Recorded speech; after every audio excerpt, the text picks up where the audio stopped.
ঐতিহ্যবাহী পুরনো রেসিপি নিরামিষ কচুর শাকের ঘন্ট। অনেকেই বাড়িতে কচুর শাক বানিয়ে থাকো, আমি কিভাবে বানাই আজ। কচুর শাকের জন্য কি কি মশলা নিয়েছি দেখে নাও।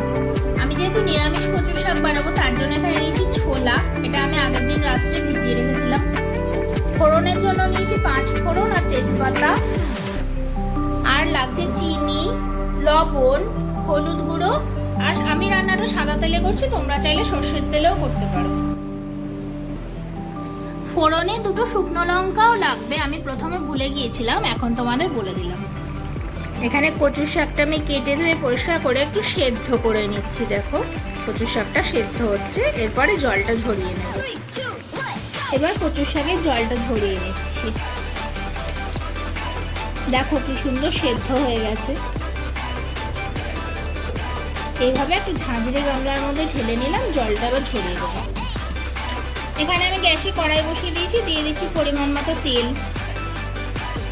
আমি রান্নাটা খুব কম তেলেই করছি। তেল গরম হয়ে গেছে, এবারে ফোড়ন দিয়ে দিচ্ছি, তেজপাতা, শুকনো লঙ্কা, 5 ফোড়ন।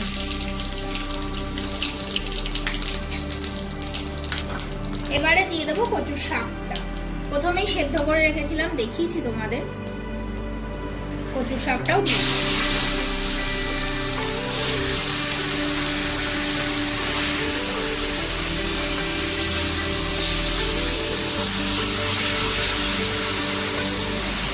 এর সাথেই কাঁচা লঙ্কা কুচি আর একটু ছোলা দিয়ে দিচ্ছি, যাতে ছোলাটা ভালোভাবে নরম হয়ে সেদ্ধ হয়ে যায়।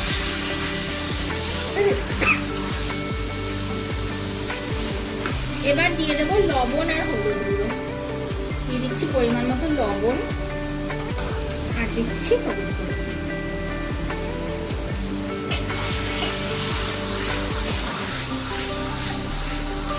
এবার ভালোভাবে মিশিয়ে দিচ্ছি।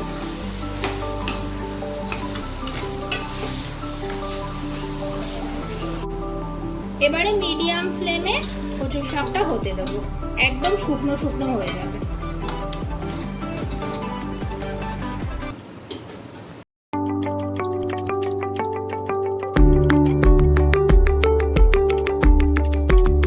আমার কচুর শাকটা দেখো হয়ে গেছে, এবার সামান্য চিনি দিয়ে দেবো, একটু মিষ্টি মিষ্টি স্বাদ হবে। চিনিটা দিয়ে ভালোভাবে নাড়িয়ে নামিয়ে দেবো।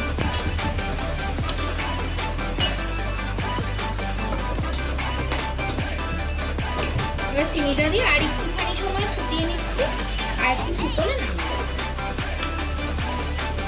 আমার কচুর শাক একদম কমপ্লিট হয়ে গেছে, এবার নামিয়ে নিচ্ছি। দেখো কি সুন্দর হয়েছে, একদম নিরামিষ কচুর শাক। এটা তোমরা চাইলে পুজোর ভোগেও রান্না করতে পারো। এরকম ভাবে বাড়িতে তোমরা ট্রাই করে দেখো, আশা করি ভালো লাগবে। আমার মতন এরকম সুন্দর সুন্দর রেসিপি পেতে হলে আমার চ্যানেলটি সাবস্ক্রাইব করে পাশে থাকো।